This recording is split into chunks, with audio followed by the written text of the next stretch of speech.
तू यूं ही उम्मीद न हार, जंग से पहले हथियार न डाल। कि तू यूं ही उम्मीद न हार, जंग से पहले हथियार न डाल। होगी तेरी भी जीत एक दिन, बस तू अपने आप से मत हार।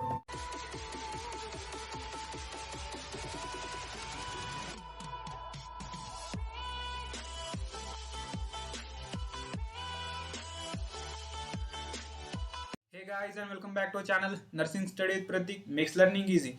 तो हमारा पार्ट थर्ड है बर्न के ऊपर। इसके अंदर हम देखने वाले मेन मैनेजमेंट। इससे पहले हमने पार्ट सेकंड देखा, उसके अंदर मैंने आपको बताया first aid for burn injury. वो आपके लेवल पे था एज अ पर्सन, उस कंडीशन या फिर सिचुएशन को आपको कैसे हैंडल करना है और कौन सा मैनेजमेंट उसके अंदर प्रोवाइड करना है, वो सभी मैंने आपको बताया पार्ट सेकंड के अंदर। अगर आपने अभी तक पार्ट सेकंड वाली वीडियो नहीं देखी तो पहले वो वीडियो देख लीजिएगा और हमारे चैनल को सब्सक्राइब कर दीजिएगा, वीडियो को लाइक कर दीजिएगा और बेल आइकन को प्रेस कर दीजिएगा। इसकी वजह से क्या होता है, हमें मोटिवेशन मिलती है और इसी मोटिवेशन के साथ हम आपके लिए नई वीडियो लेके आते हैं। तो बढ़ते हैं हमारे टॉपिक की तरफ, जो है हमारा मेन मैनेजमेंट। अभी जो मेन मैनेजमेंट है ये मेनली हॉस्पिटल लेवल पे किया जाता है और इसके अंदर मेनली 3 फेजेस होती है। अब वो 3 फेजेस कौन सी है वो अब हम देखेंगे। तो सबसे पहली फेज है हमारी immediate phase, then second phase है हमारी इंटरमीडिएट फेज और थर्ड फेज है हमारी लॉन्ग टर्म फेज। तो जो हमारी सबसे पहली फेज है इमीडिएट फेज, वो हम देख लेते हैं कि इमीडिएट फेज मतलब क्या। तो ये जो इमीडिएट फेज है, first 48 to 70 hours of post burn, मतलब जलने के बाद के जो 48 टू 72 आवर्स है उसे हम क्या कहते हैं इमीडिएट फेज। मतलब क्या कि जलने के बाद के जो 2 से 3 दिन का पीरियड होता है उसे हम क्या कहते हैं इमीडिएट फेज। ठीक है, इट इंक्लूड्स। अब इसमें क्या होता है, तो मेनली प्रायोरिटी बेस्ड मैनेजमेंट इसके अंदर प्रोवाइड किया जाता है। अब कौन सा प्रायोरिटी बेस्ड मैनेजमेंट इसके अंदर प्रोवाइड किया जाता है वो हम देखेंगे। तो सबसे पहली प्रायोरिटी हमारी एयरवे मैनेजमेंट। ठीक है, अब हम देखेंगे कि एयरवे मैनेजमेंट करना क्यों इंपॉर्टेंट है बर्न के पेशेंट के अंदर। मैंने अभी यहाँ पे जो कुछ लिख रखा है उसे थोड़े साइड में रखिएगा और जो मैं आपको बताऊंगा उसे गौर से सुनिएगा। फॉर एग्जांपल मान लो किसी पर्सन ने हॉट एयर इनहेल की या फिर वो फ्लेम के कांटेक्ट में आ गया, उस वजह से उसका फेस और नेक का पूरा एरिया जल गया। जलने की वजह से क्या होगा, जो रेस्पिरेटरी ट्रैक है या फिर जो ब्रोंकस है उसके अंदर इंजुरी होगी और इंजुरी होने की वजह से क्या होगा, जो रेस्पिरेटरी ट्रैक है वो कंस्ट्रिक्ट हो जाएगा और उसके अंदर सिक्रेशन जमा होगा। अब रेस्पिरेटरी ट्रैक हो रखा है कंस्ट्रिक्ट और उसके अंदर सिक्रेशन जमा हो रखा है, उस वजह से क्या होगा, उस पर्सन को ब्रीदिंग डिफिकल्टी होगी, यानी कि उसे सांस लेने में काफी दिक्कत जाएगी। ठीक है, तो इस कंडीशन में हम क्या करते हैं, जो वहां पे सिक्रेशन जमा हो रखा है उस सिक्रेशन को रिमूव कर देते हैं और जो ब्रोंकस वहां पे कंस्ट्रिक्ट हो रखा है उसके लिए हम क्या देंगे, ब्रोंको डायलेटर एजेंट देंगे। अब ब्रोंको डायलेटर मतलब क्या, कि जैसे इसके नाम में दे रखा है ब्रोंकोस को डायलेट करने वाले एजेंट। अब ब्रोंको डायलेटर कौन कौन से है, जैसे कि साल्ब्यूटामोल है, साल्मेटेरोल है, फेनोटेरोल है, आइबुटेरोल है, these are the bronchodilators. ये क्या करेंगे, जो ब्रोंकोस वहां पे कंस्ट्रिक्ट हो रखा है उसे क्या कर देंगे, डायलेट कर देंगे। और हम क्या देंगे, म्यूकोलाइटिक एजेंट्स देंगे। म्यूकोलाइटिक एजेंट्स मतलब क्या है, कि जैसे कि इसके नाम में दे रखा है म्यूकस का लाइसिस करने वाले, मतलब क्या कि म्यूकस को ब्रेक डाउन करने वाले। अब वो कौन से, तो ये मेनली म्यूसिनिक्स। ठीक है, तो इस वजह से क्या होगा, उस पर्सन को सांस लेने में आसानी होगी और हम क्या करेंगे, ऑक्सीजन थेरेपी उसे प्रोवाइड करेंगे। ठीक है, तो ये यहाँ पे लिखा हुआ है, क्या लिखा हुआ है, airway management of burn is an extremely important point. Airway management करना काफी इंपॉर्टेंट है बर्न के पेशेंट के अंदर, because person who are burn on face and neck और हु इनहेल फ्लेम, स्टीम और स्मोक में have oedema in airway which causing breathing problem. जैसे मैंने आपको अभी बताया, किसी पर्सन ने हॉट एयर इनहेल की या फिर वो फ्लेम के कांटेक्ट में आ गया, उस वजह से उसका फेस और नेक का पूरा एरिया जल गया। जलने की वजह से क्या होगा, जो रेस्पिरेटरी ट्रैक है या फिर जो ब्रोंकस है वो कंस्ट्रिक्ट हो जाएगा और कंस्ट्रिक्ट होने की वजह से क्या होगा, वहां पे ब्रीदिंग डिफिकल्टी हमें देखने को मिलेगी। ठीक है, और क्या लिखा हुआ है, the airway secretion must be remove and administer bronchodilators and mucolytic agent to maintain breathing. जैसे कि मैंने अभी आपको बताया, जो सिक्रेशन वहां पे जमा हो रखा है उस सिक्रेशन का हम क्या कर देंगे, वहां से रिमूव कर देंगे। और जो ब्रोंकस वहां पे कंस्ट्रिक्ट हो रखा है उसके लिए हम क्या देंगे, ब्रोंकोडायलेटर्स, मतलब कि ब्रोंकस को डायलेट करने वाले एजेंट। और क्या देंगे, म्यूकोलाइटिक एजेंट, मतलब क्या कि म्यूकस का ब्रेकडाउन करने वाले एजेंट। वो कौन से, तो ये मेनली म्यूसिनिक्स। ठीक है, इस वजह से क्या होगा, उस पर्सन को सांस लेने में आसानी जाएगी। और हम क्या करेंगे, O2 थेरेपी ऑल्सो प्रोवाइड, मतलब उसे ऑक्सीजन प्रोवाइड करेंगे। ठीक है, तो ये सभी हम कहाँ पे करते हैं, एयरवे मैनेजमेंट के अंदर। नेक्स्ट है हमारा फ्लूइड मैनेजमेंट। अब फ्लूइड मैनेजमेंट करना क्यों इंपॉर्टेंट है बर्न के पेशेंट के अंदर, जैसे कि मैंने आपको पैथोफिजियोलॉजी के अंदर बताया, ड्यू टू इटियोलॉजिकल फैक्टर्स, जो भी कुछ हमारे इटियोलॉजिकल फैक्टर्स है, जैसे कि थर्मल बर्न है, इलेक्ट्रिकल बर्न है, केमिकल बर्न है, रेडिएशन बर्न है, इनकी वजह से क्या होगा, वहां पे इंजुरी कॉज होगी और इंजुरी होने की वजह से क्या होगा, वहां पे हमें इन्फ्लामेशन देखने को मिलेगा। इन्फ्लामेशन की वजह से क्या होगा, जो हमारी कैपिलरीज है इनकी परमेबिलिटी बढ़ जाएगी और कैपिलरीज की परमेबिलिटी बढ़ने की वजह से क्या होगा, जो इंट्रावस्कुलर फ्लूइड है वो कहाँ पे जाएगा, इंटरस्टिशियल स्पेस में जाएगा। इंटरस्टिशियल स्पेस मतलब क्या, कि जो टिश्यूज और ब्लड वेसल्स के बीच की जो स्पेस होती है उसे हम क्या कहते हैं, इंटरस्टिशियल स्पेस कहते हैं। अभी जो इंट्रावस्कुलर फ्लूइड गया इंटरस्टिशियल स्पेस में, इस वजह से हमें यहाँ पे क्या देखने को मिलता है, एडिमा देखने को मिलता है। ठीक है, अब इंट्रावस्कुलर फ्लूइड इंटरस्टिशियल स्पेस में गया, इस वजह से इस वेसल्स के अंदर का फ्लूइड क्या हो गया, कम हो गया। तो इस वजह से हमें यहाँ पे कौन सी कंडीशन देखने को मिलती है, हाइपोवोल्यूमिया की कंडीशन। ठीक है, और हाइपोवोल्यूमिया विच लीड्स टू शॉक, और शॉक की वजह से उस पर्सन की डेथ भी हो सकती है। तो so in order to prevent the hypovolemia हम क्या करते हैं, बर्न के पेशेंट के अंदर फ्लूइड एडमिनिस्टर करते हैं। अब कितना परसेंटेज जला तो कितना फ्लूइड एडमिनिस्टर करना, उनके लिए कैलकुलेशंस रहते हैं और हम आगे देखेंगे, ठीक है। तो यही यहाँ पे दे रखा है। After an airway establishment circulation support also needed because burn injury cause fluid loss. जैसे कि मैंने आपको बताया, ये जो इमीडिएट फेज है इसके अंदर क्या करते हैं, प्रायोरिटी बेस्ड मैनेजमेंट दिया जाता है। तो सबसे पहली प्रायोरिटी क्या थी हमारी, एयरवे मैनेजमेंट। अब एयरवे मैनेजमेंट के बाद हमारी कौन सी प्रायोरिटी है, फ्लूइड मैनेजमेंट, ठीक है। क्यों फ्लूइड मैनेजमेंट दिया जाता है बर्न के पेशेंट के अंदर, वो भी मैंने आपको बताया, क्योंकि बर्न की वजह से क्या होता है, बहुत सा फ्लूइड हमारे बॉडी से क्या हो जाता है, लॉस हो जाता है, ठीक है। सेकंड है हमारा fluid resuscitation require if body surface area affect more than 15% in adult and more than 10% in children.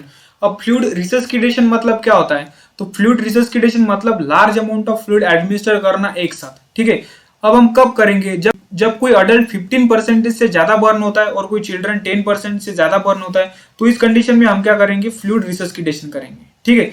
For example मान लो मेरा ये जो हाथ है वो एंटीरियरली और पोस्टीरियरली दोनों तरफ से जला, तो एंटीरियरली कितना परसेंट 4.5 और पोस्टीरियरली कितना परसेंट 4.5, और ये भी मेरा हाथ जला एंटीरियरली और पोस्टीरियरली दोनों तरफ से, तो 4.5 और 4.5 कितना हो गया 9%, 9 + 9 18% अकॉर्डिंग टू रूल ऑफ 9, ठीक है।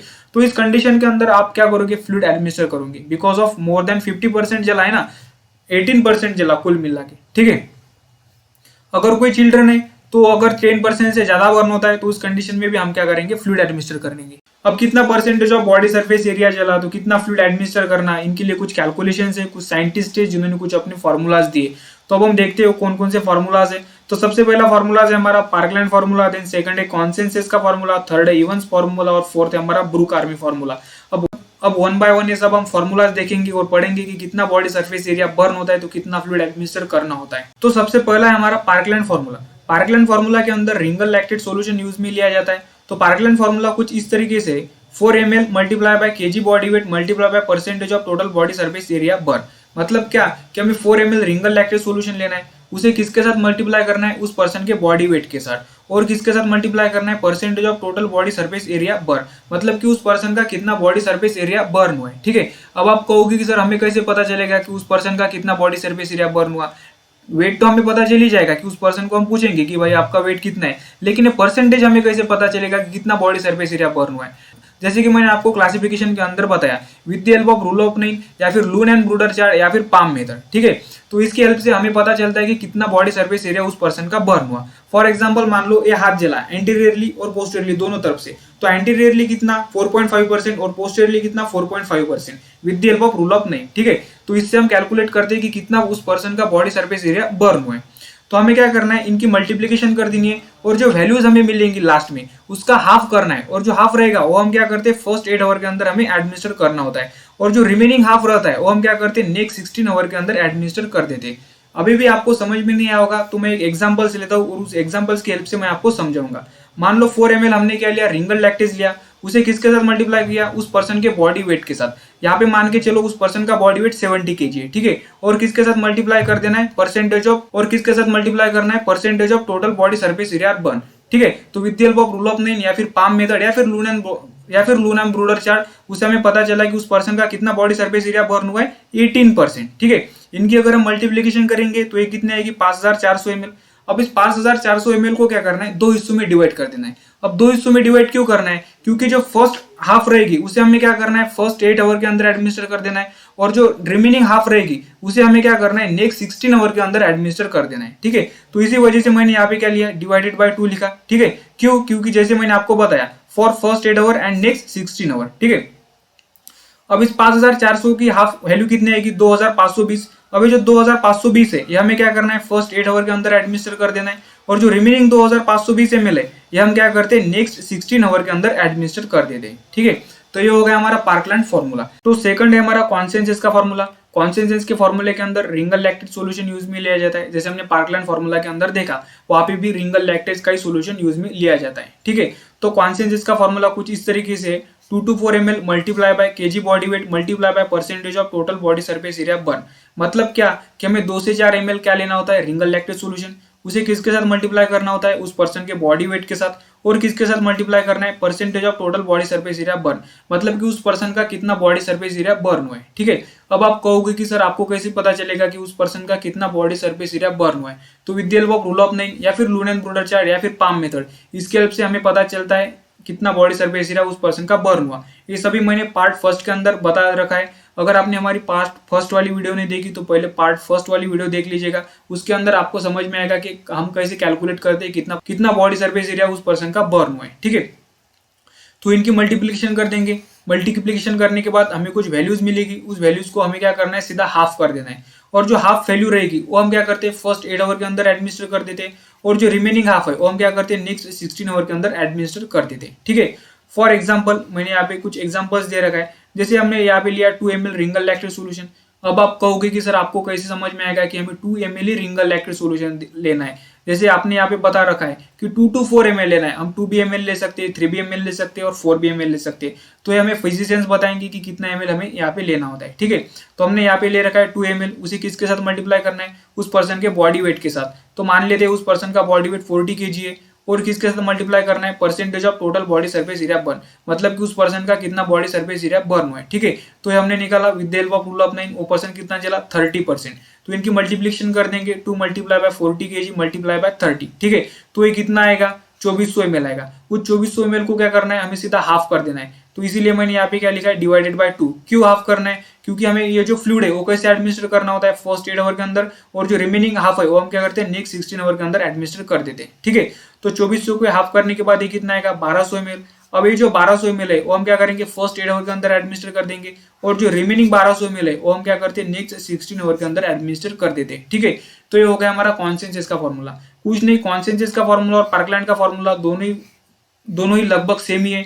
जैसे कि यहाँ पे देख लीजिएगा, पार्कलैंड फॉर्मूला के अंदर क्या लिया, 4 ml रिंगल लैक्टेट सोल्यूशन लिया है। ठीक है, तो कॉन्सेंसस के फॉर्मूला के अंदर कितना सोल्यूशन लिया, 2 to 4 ml लिया, otherwise the remaining formulas are same, मतलब कि multiply by KG body weight multiply by percentage of total body surface area burn, यहाँ पे भी वही दे रखा है, multiply by KG body weight multiply by percentage of total body surface area burn. ठीक है, इनका मल्टीप्लिकेशन कर देंगे, मल्टीप्लिकेशन करने के बाद हमें कुछ वैल्यूज मिलेगी, उस वैल्यूज को हमें हाफ करना है, और जो फर्स्ट हाफ है वो हम क्या करते हैं, फर्स्ट 8 आवर के अंदर एडमिनिस्टर कर देते हैं, और जो रिमेनिंग हाफ है वो हम क्या करते हैं, नेक्स्ट 16 आवर के एडमिनिस्टर कर देते हैं। ठीक है, देन थर्ड है हमारा इवन्स फॉर्मूला। इवन्स फॉर्मूला के अंदर क्या है, कोलोइड्स, इलेक्ट्रोलाइट्स और ग्लूकोज यूज में लिया जाता है। जैसे हमने पार्कलैंड फॉर्मूला और कॉन्सेंसस का फॉर्मूला देखा, उसके अंदर क्या था, रिंगल लैक्टेट सॉल्यूशन यूज में लिया जाता था, लेकिन इवन्स फॉर्मूला के अंदर कोलोइड्स, इलेक्ट्रोलाइट्स और ग्लूकोज यूज में लिया जाता है, क्योंकि इवन्स का ऐसा कहना था कि Ringer lactate is not enough for our body, मतलब कि रिंगल लैक्टेज ही हमारी बॉडी के लिए इनफ नहीं है, ऐसी बहुत सी चीजें जो हमारी बॉडी के लिए नेसेसरी है। ठीक है, तो इसी वजह से यहाँ पे कोलोइड्स, इलेक्ट्रोलाइट्स और ग्लूकोज यूज में लिया गया है।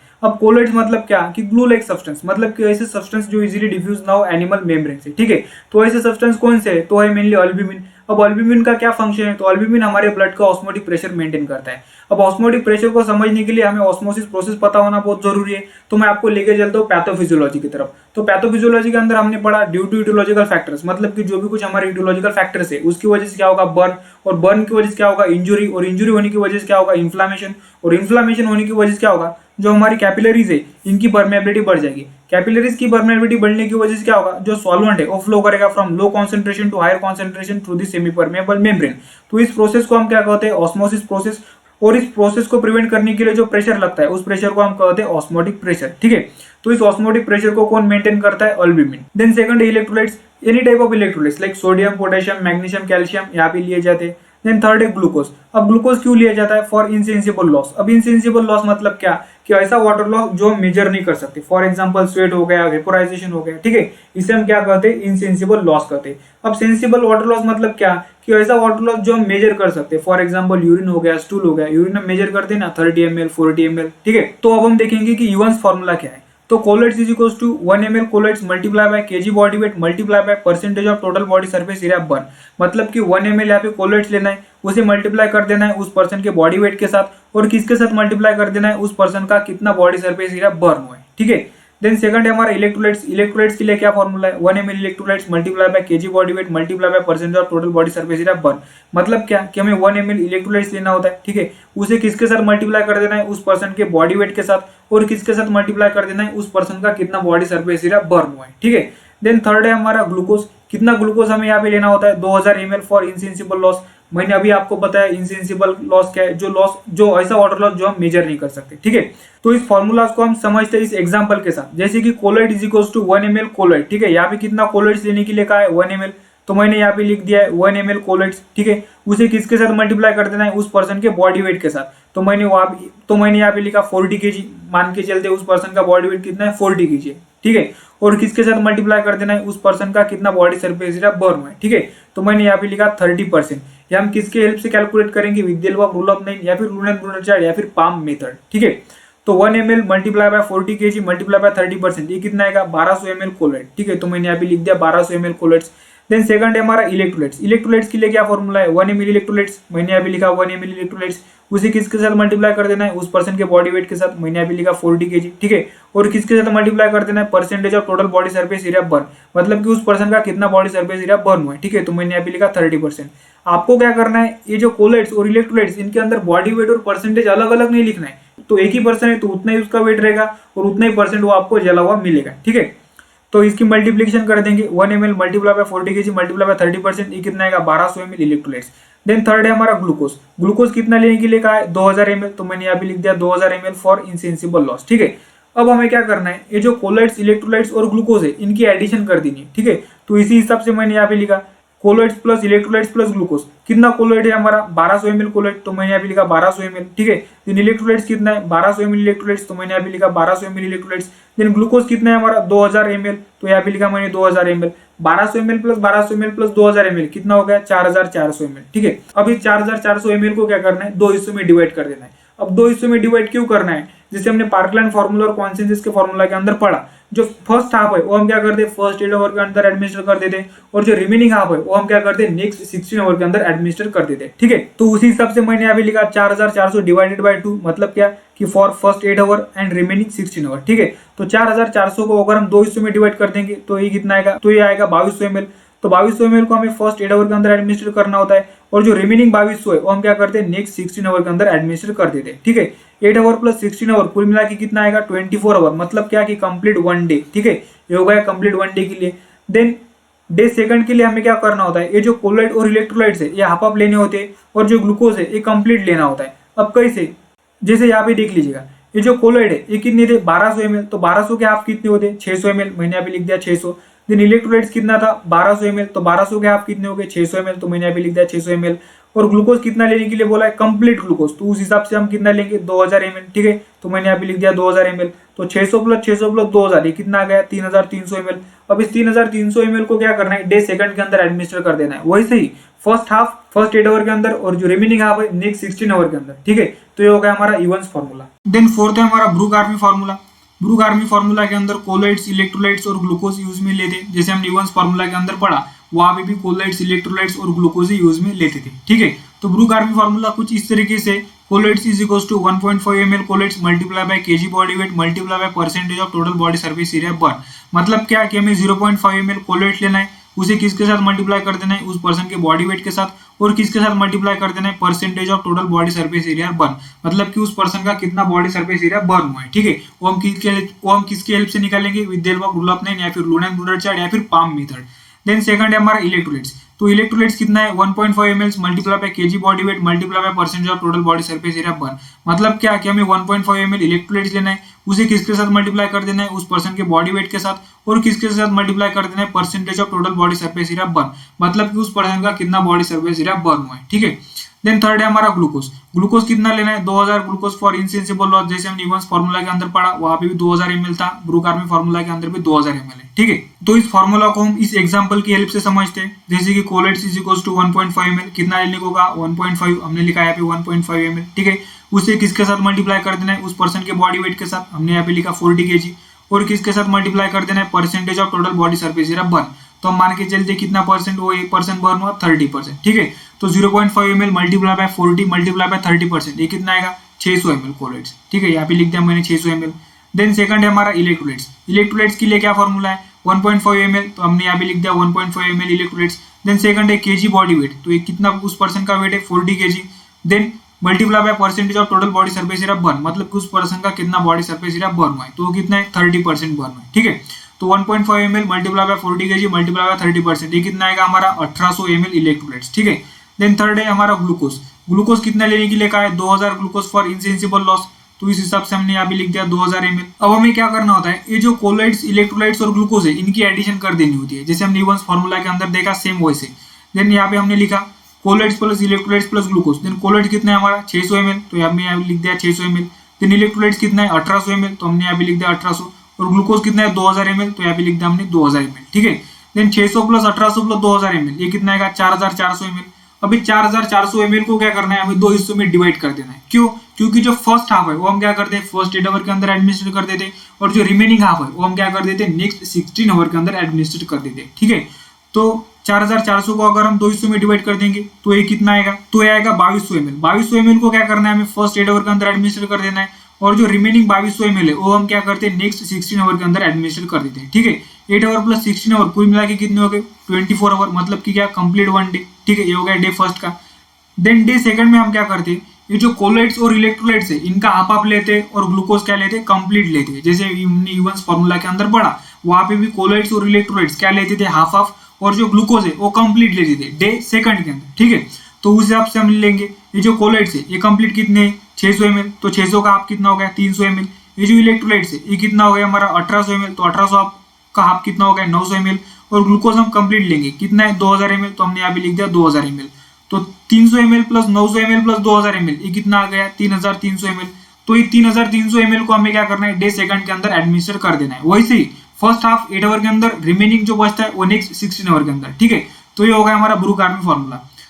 इमीडिएट फेज के बाद आता है हमारा intermediate phase. Intermediate phase start after immediate phase, मतलब क्या कि इमीडिएट फेज के बाद का जो फेज है उसे हम कौन सा फेज कहते हैं, इंटरमीडिएट फेज कहते हैं। अभी कितने दिन का रहता है, तो बर्न होने के बाद का जो 10 से 20 दिन का पीरियड रहता है उसे हम क्या कहते हैं, इंटरमीडिएट फेज कहते हैं, ठीक है। इट इंक्लूड्स अब इसमें कौन कौन सी केयर प्रोवाइड की जाती है, जैसे हम क्या करते हैं, प्रायोरिटी बेस्ड मैनेजमेंट दिया जाता है, ठीक है। जैसे हमने इमीडिएट फेज के अंदर देखा, सबसे पहले क्या किया हमने, एयरवे मैनेजमेंट, उसके बाद फ्लूइड मैनेजमेंट। अब हमें इंटरमीडिएट फेज के अंदर क्या करना होता है, वुंड केयर करनी होती है, then prevention of infection, then pain management, और लास्ट हमारा न्यूट्रिशनल सपोर्ट। अब वुंड केयर करना क्यों इंपॉर्टेंट है, so in order to prevent the infection और कॉम्प्लिकेशन, किसी भी प्रकार का वहां पे इन्फेक्शन ना हो या फिर कॉम्प्लिकेशन हमें देखने को ना मिले, इस वजह से हम क्या करते हैं, प्रॉपर ड्रेसिंग करते हैं, है ना। वो जो वुंड वहां पे, उस वुंड की क्या करते हैं, प्रॉपर केयर करते हैं, ठीक है। देन लास्ट है हमारी long term phase. Long term phase को हम रिहेबिलिटेशन फेज या फिर रिकवरी फेज भी कह सकते हैं। अब ये कब शुरू होती है, which commences on the day of injury, जिस दिन वो पर्सन बर्न हुआ उसी दिन से लॉन्ग टर्म फेज शुरू हो जाती है, ठीक है।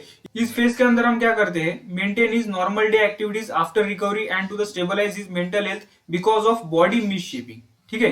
तो इसके अंदर हमें क्या करना होता है, उस पर्सन का जो नॉर्मल डेली एक्टिविटीज है उसे नॉर्मलाइज करना होता है, मेंटेन करना होता है, और हम क्या करते हैं, stabilize his mental health because of body misshaping. Burn होने की वजह से क्या होगा, उसका बॉडी का अपीयरेंस पूरी तरह से बिगड़ जाएगा, ठीक है। तो अपीयरेंस बिगड़ने की वजह से क्या होगा, वो पर्सन लोगों के बीच में आना पसंद नहीं करेगा, क्योंकि उसको ऐसा लगेगा मैं देखने को अच्छा नहीं दिखता, ठीक है ना। तो क्या हो जाएगा, पूरा मेंटली डिस्टर्ब हो जाएगा। तो उस वजह से हमें क्या करना होता है, उसे मेंटली स्टेबलाइज करना होता है उसे। तो ये हो गया हमारा लॉन्ग टर्म फेज।